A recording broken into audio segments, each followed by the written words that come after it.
இன்னைக்கு நம்ம பன்னீர் பட்டர் மசாலா பண்ண போறோம். இதுக்கு என்ன தேவைன்னு பார்க்கலாம். ஒரு வெங்காயம் கட் பண்ணி வச்சிருக்கேன். டொமேட்டோ சாஸ் எடுத்துருக்கேன். நான் ஒரு டின். பியூரி எடுக்காதீங்க, டொமேட்டோ சாஸ் எடுத்துக்கோங்க. ஏன்னா பியூரினா நல்ல புளிப்பு ஜாஸ்தியா இருக்கும். இல்லை நீங்கள் ஃப்ரெஷ்ஷாக டொமேட்டோ யூஸ் பண்ணுறீங்கன்னா ஒரு 3 பேருக்கு சமைக்கிறதுக்கு ஒரு 6-7 டொமேட்டோ எடுத்துக்கலாம். விப் க்ரீம், ஒரு ஸ்பூன் ஜிஞ்சர் கார்லிக் பேஸ்ட், கொஞ்சமாக கஸ்தூரி மெத்திலி, கொஞ்சம் தேன், தேவையான அளவு பன்னீர், ஒரு ஸ்டிக் பட்டர், ஒரு ஸ்பூன் மிளகாத்தூள், கொஞ்சமாக ஏலக்காய் தூள், அரை ஸ்பூன் கரம் மசாலா, தேவையான அளவு உப்பு.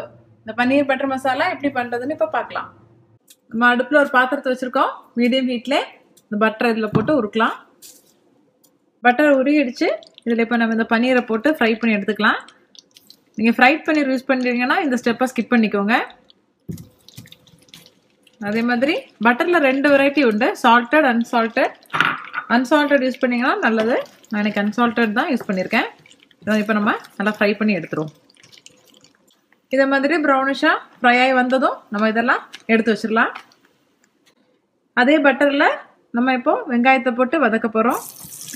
நம்ம பண்ணுறது பன்னீர் பட்டர் மசாலா. ஸோ எவ்வளோ பட்டர் போட்டிங்களோ அவ்வளோவுக்கு ரிச்னஸ் இருக்கும். இப்போ இதை வதக்குவோம். நம்ம 2-3 மினிட்ஸ் நம்ம வெங்காயம் வதங்கிடுச்சு. ரொம்ப நல்லா வதங்க வேணாம், ஏன்னா நம்ம இதை எப்படியும் அரைக்க போகிறோம். ஸோ வந்து இந்த மாதிரி வதங்கினதும் இதில் நம்ம ஜிஞ்சர் கார்லிக் பேஸ்ட் போட்டு பச்சை வாசனை போடுற அளவுக்கு வதக்கலாம். இப்போ பச்சை வாசனை போனதும் நம்ம அடுப்பு ஆஃப் பண்ணி இதை ஆற வைக்கலாம். ஆற வச்சு நல்லா அரைச்சி எடுத்துக்கலாம் மிக்சியில். நம்ம வெங்காயம் வதக்கின அதே மிச்ச பட்டரில் இந்த டொமேட்டோ சாஸை ஊற்றிடலாம்.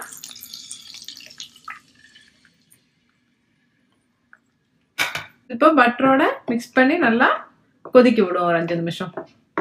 இப்போ 5 நிமிஷம் நம்ம நல்லா தக்காளியை கொதிக்க வச்சிட்டோம்.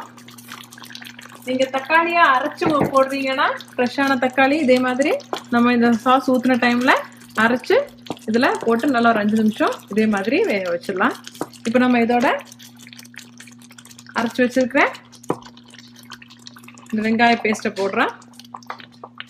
இப்போ நம்ம வெங்காய பேஸ்ட் இதில் மிக்ஸ் பண்ணதும் இதோடவே நம்ம மிளகாத்தூள், ஏலக்காய் தூள், கரம் மசாலா,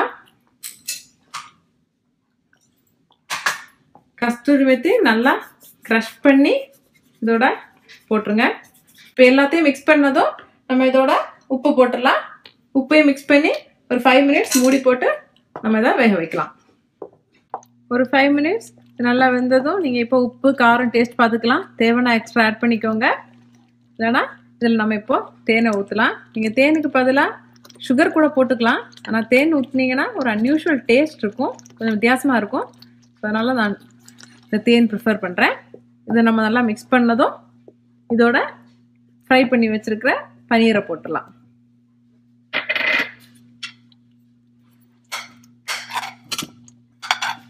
பன்னீரை நம்ம மிக்ஸ் பண்ணதும் மீடியம் ஹீட்டில் வச்சு இந்த விப் க்ரீம் ஆட் பண்ணலாம்.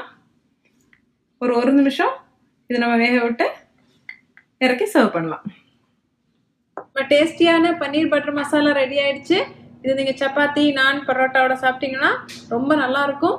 கண்டிப்பாக உங்கள் வீட்டில் ட்ரை பண்ணி பாருங்கள். பிடிச்சிருந்தா லைக் பண்ணுங்கள், சப்ஸ்கிரைப் பண்ணுங்கள். தேங்க்யூ.